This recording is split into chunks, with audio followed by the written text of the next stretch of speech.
saya Ina PD di YouTube Anatana Production. Nah, hari ini kita akan buat satu video motivasi lagi seperti kemarin yang saya buat bersama Kara. Di Kempinski, ada di restoran-restoran berbintang juga di Ubud. Kali ini dengan kakak senior dan dia tidak ada di Bali sih. Sekarang dia ada di Sumba, dia bekerja di Nihi Sumba sebagai HRD. Nah, kita akan bertanya tentang apa sih motivasi dia sehingga bisa menjadi seperti ini hari ini, dan apa yang membuat dia sampai bertahan di masa-masa pandemi sekarang ini. Karena ada banyak orang yang tidak bisa survive di masa pandemi ini. Jadi buat penamu semua, hari ini kita akan buat konten bersama Kakak Doris Lawa, dan saya rasa angkatan ketiga 45 sangat mengenal Kakak Doris. Kita langsung saja ya penamu, kita akan melakukan video call bersama Kakak Doris. Karena dia tidak ada di sini, jadi kita pakai video call saja ya penamu ya. Namun sebelum kita melakukan video call bersama Kakak Doris Lawa, jangan lupa untuk di like, komen, dan subscribe. Jangan lupa di share juga ya penamu, untuk memberikan motivasi kepada anak-anak muda saat ini. Ya, untuk penamu, mungkin penamu mau lihat saya buat konten dengan siapa saja, dan penamu bisa komen di bawah, komen, dan penamu bisa memilih orangnya siapa, asalkan dia masih bisa saya jangkau, ya akan saya usahakan untuk buat konten bersama mereka. Dan jangan lupa untuk menyaksikan motivasi komunitas Anatana setiap hari Rabu dan Kamis. Oke penamu, kita akan menghubungi Kakak Doris. Dari tadi sudah chat, sebentar ya penamu ya. Sepertinya Kakak Doris masih sibuk di jam-jam seperti ini.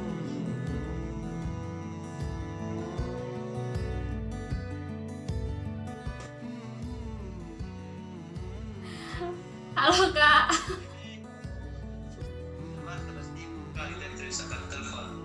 It's okay. Aduh, sibuk kah? Sibuk kah?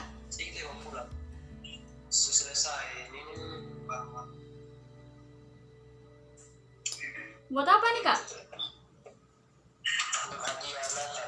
Cie, asik dong. Kira-kira mau buat video dan kakak nih. Motivasi sih, lebih tepatnya motivasi karena apa ya? Mau kasih motivasi buat adik-adik sih. Adik-adik. Maksudnya anak muda sih, lebih umumnya anak muda, karena kan kayak di masa-masa sekarang kan sebenarnya di usianya kita nih, usia yang sedang mencari jati diri kan Kak. Ngomong-ngomong sebelum itu kakak umur berapa sekarang? 23. Wis, masih muda sekali sih. Maksudnya kayak ini kan di usianya kita kan usianya kakak kan kayak masih cari jati diri lah, masih senang bermain dan masih suka kayak pokoknya mau senang dulu begitu nah. Tidak pikir dan pekerjaan gitu. Jadi hari ini saya mau buat video dan kakak itu untuk kayak memotivasi teman-teman muda bagaimana sih bisa survive di masa-masa sulit seperti saat ini. Seperti itu. Ini bisa langsung sekarang atau kakak mau pulang dulu? Oke. Oke, siap. Kalau gitu kita mulai kakak. Ini pertanyaan pertama nih Kak. Apa sih yang membuat kakak bertahan sampai hari ini? Yang buat saya bertahan sampai saat ini bukan karena hanya di dunia perhotelan, tapi karena yang pertama itu saya menjadi anak muda Sumba yang benar-benar ingin punya pekerjaan untuk membantu orang tua, untuk tidak hanya sekedar hidup untuk kerjanya untuk saya, tapi bagaimana saya hidup berbagi dengan orang lain seperti keluarga, orang tua, berbakti sama orang tua, meskipun tidak banyak yang kita kasih sebenarnya, yang kita kerja sekarang orang tua kita sudah bangga sama kita begitu, dan tidak bisa adik yang sekolah itu yang gitu sih buat saya. Iya sih Kak, sepakat. Jadi kira-kira ini Kak, tantangan apa sih yang Kakak hadapi selama Kakak mencari pekerjaan, atau selama maksudnya di masa-masa di mana Kakak semestinya masih sibuk dengan hal-hal pribadi atau hal-hal yang kayak mementingkan diri sendiri, tapi sekarang Kakak berfokus untuk membangun keluarga atau membantu orang tua, menyekolahkan adik-adik kan Kak. Jadi hal apa sih yang paling berkesan atau tantangan yang paling besar dalam hidupnya Kakak saat ini apa sih? Kalau tantangan sih tidak ada terlalu banyak tantangan, hanya kadang seperti lihat teman-teman kita di luar sana kayak mereka happy, senang-senang, kumpul-kumpul gitu. Sedangkan kita ini kayak sibuk kerja kadang untuk waktu untuk bermain, punya waktu untuk dengan teman-teman agak susah lah gitu ya. Tapi menurut saya sih itu kayak orang-orang di luar sana itu pasti ini sama kita deh, yang kita punya pekerjaan, punya kesibukan, dengan mereka cuma senang-senang, kelihatannya senang-senang di sosial media, ternyata mereka dompetnya kosong. Karena banyak orang itu kayak istilahnya dunia hits, padahal tidak punya uang, hanya jadi beban keluarga, pulang makan, keluar lagi jalan-jalan, teman intinya gitu. Beda dengan kita sudah memikirkan banyak, kita punya orang tua, kita punya adik. Ya, menurut saya sih sebagai anak muda, ya kita harus bagaimana kita harus jangan memikirkan diri sendiri, tapi bisa do something for others, for our family. Sepakat. Terus Kak, kita kan sama-sama besar di Sumba Hospitality Foundation nih Kak. Hal apa yang paling membuat Kakak ingat sampai sekarang tentang Sumba Hospitality Foundation? Apa sih? Ya, jadi yang paling berkesan di Sumba Hospitality Foundation ketika kita diajar untuk benar-benar disiplin. Karena menurut saya kita orang Sumba itu susah diatur gitu. Dan ketika saya belajar di SD, SMP, SMA, baru di Sumba Hospitality Foundation itu saya benar-benar dapat pelajaran yang luar biasa, dan saya merasa beruntung sekali dapat belajar di sana gitu, karena di sana kita belajar banyak hal, bukan hanya tentang basic hotel, tapi bagaimana kita belajar tentang kita punya karakter, behavior lah begitu, itu yang paling penting juga, bagaimana kita punya anak Sumba yang sukses, yang benar-benar punya niat kerja lah begitu. Jadi menurut saya sih yang paling berkesan tuh ketika kita dapat hukuman yang betul-betul bikin kita sadar lah begitu.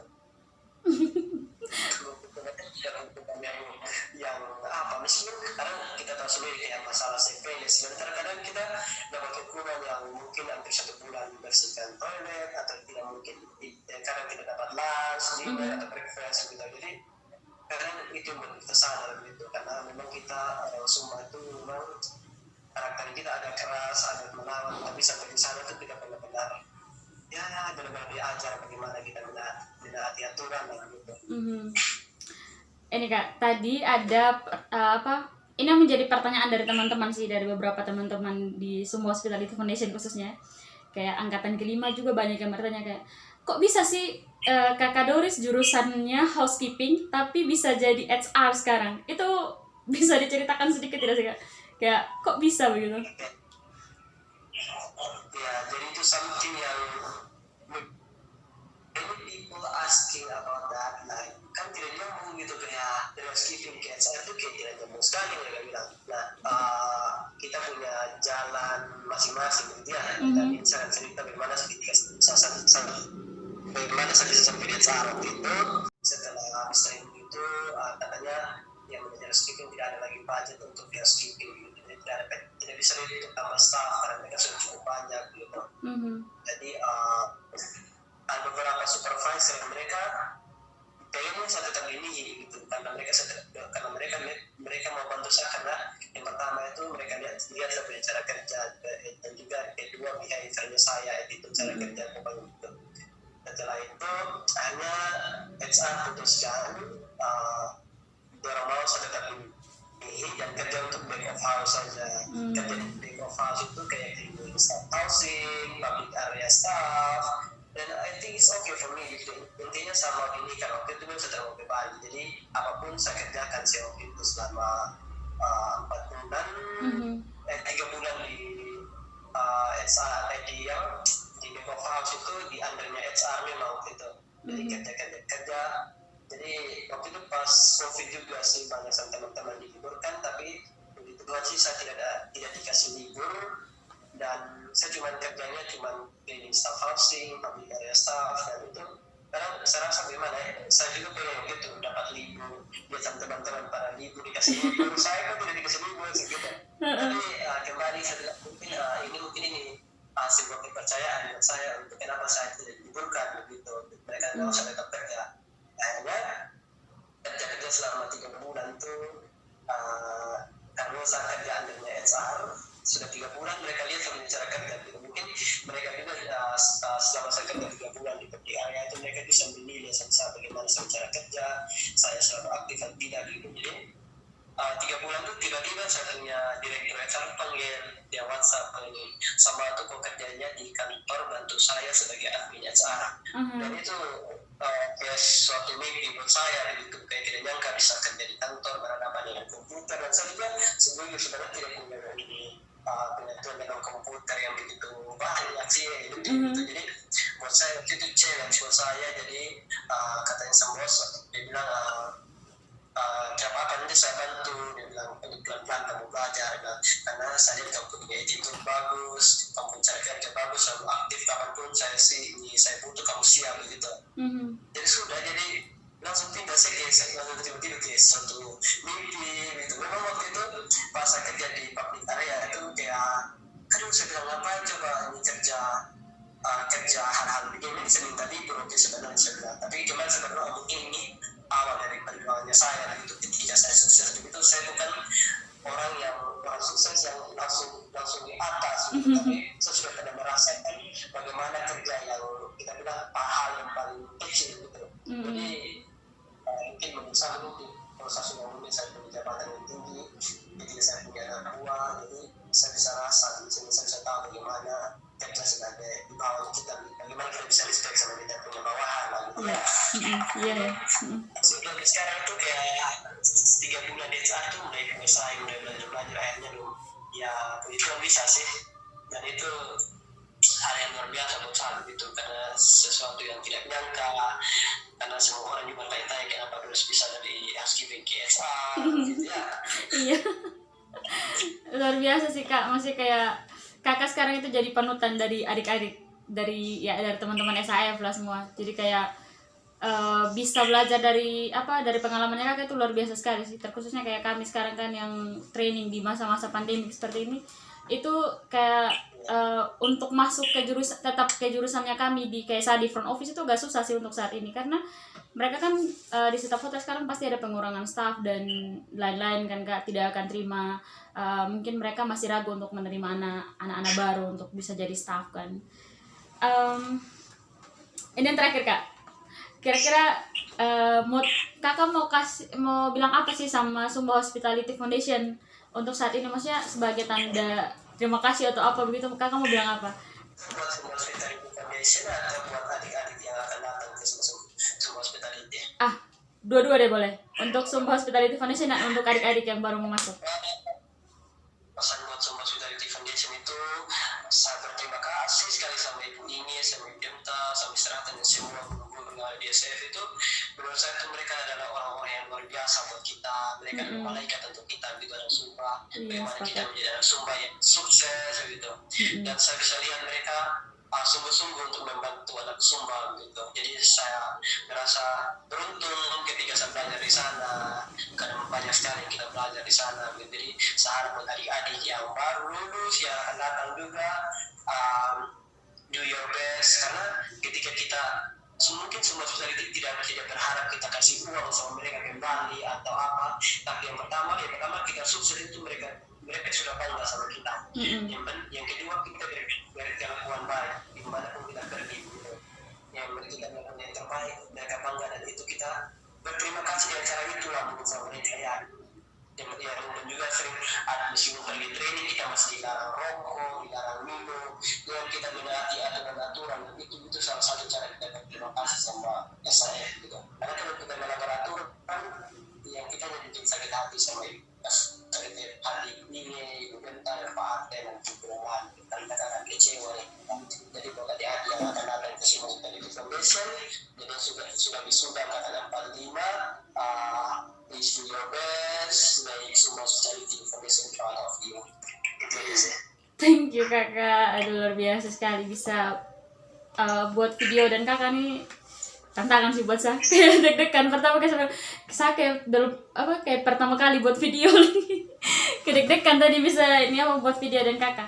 Oke, terima kasih banyak kakak buat motivasinya. Saya harap motivasi dari kakak bisa membantu anak-anak muda Sumba ya, terkhususnya kayak maksudnya memotivasi mereka untuk bisa terus berjuang di masa pandemi saat ini dan di masa krisis apapun. Dan sekali lagi terima kasih banyak Kak Doris sudah mau join di YouTube Anak Tanah Production ini. Siapa sih yang tidak kenal Kak Doris Lawa, apalagi angkatan ketiga, 4 dan 5. Semoga dengan video ini bisa bikin motivasi buat anak-anak Sumba untuk menjadi anak Sumba yang punya motivasi untuk kerja dan kerja keras lah begitu. Amin. Dan pesan-pesan juga buat anak-anak Sumba yang ada di Bali, yang dari Sumba dari itu bikin maksudnya kayak jangan bikin masalah di sana, gimana tunjukkan mereka bahwa anak-anak Sumba yang punya pendidikan. Siap. Oke, terima kasih banyak Kak Doris, sekali lagi terima kasih. Dadah. Oke Pak Namud, terima kasih banyak sudah menonton video kali ini bersama Kak Doris Lawa. Makasih banyak Kak Doris atas motivasinya. Saya rasa ini sesuatu yang luar biasa yang wajib ditonton oleh anak-anak muda, karena perjuangannya kakak dari nol itu benar-benar memotivasi. Jadi menjadi seseorang yang besar hari ini itu belum tentu kita harus memulainya dari hal yang besar juga. Kadang untuk menjadi sesuatu atau menjadi seseorang yang sukses, kita harus mulai dari angka nol, benar-benar harus dari nol. Dan kita harus bisa mengikuti setiap proses yang ada, step by step. Baiknya kayak dari ceritanya Kak Doris ini benar-benar memotivasi anak-anak Sumba sih terkhususnya. Untuk kayak saya secara pribadi dari semua Hospitality Foundation, saya merasa bangga bisa masuk Sumba Hospitality Foundation, dan juga menjadikan Kak Doris sebagai inspirasi itu sesuatu yang luar biasa ya. Kak Doris tidak pernah malu dengan pekerjaannya Kak Doris yang waktu itu, dan akhirnya sekarang Kak Doris menikmati hasilnya. Dan ketika kau berjuang dan benar-benar menikmati setiap proses yang ada, saat kau mendapatkan hasilnya, kau akan merasa puas dan merasa sangat bersyukur. Dan dari video ini juga teman-teman, saya mau mengingatkan bahwa jangan pernah sombong dengan apa yang kita dapatkan. Selalu bersyukur dan berterima kasih kepada Tuhan, karena kalau bukan karena campur tangan Tuhan, hari ini kita tidak akan menjadi siapa-siapa. Oke Pak Namu, terima kasih karena sudah menonton. Jangan lupa di like, komen, dan subscribe. Dan juga jangan lupa di share supaya teman-teman yang lain juga bisa menontonnya, dan semoga bisa menjadi motivasi untuk anak-anak muda ya, dimanapun kalian berada. Oke, sampai jumpa di video selanjutnya. Terima kasih.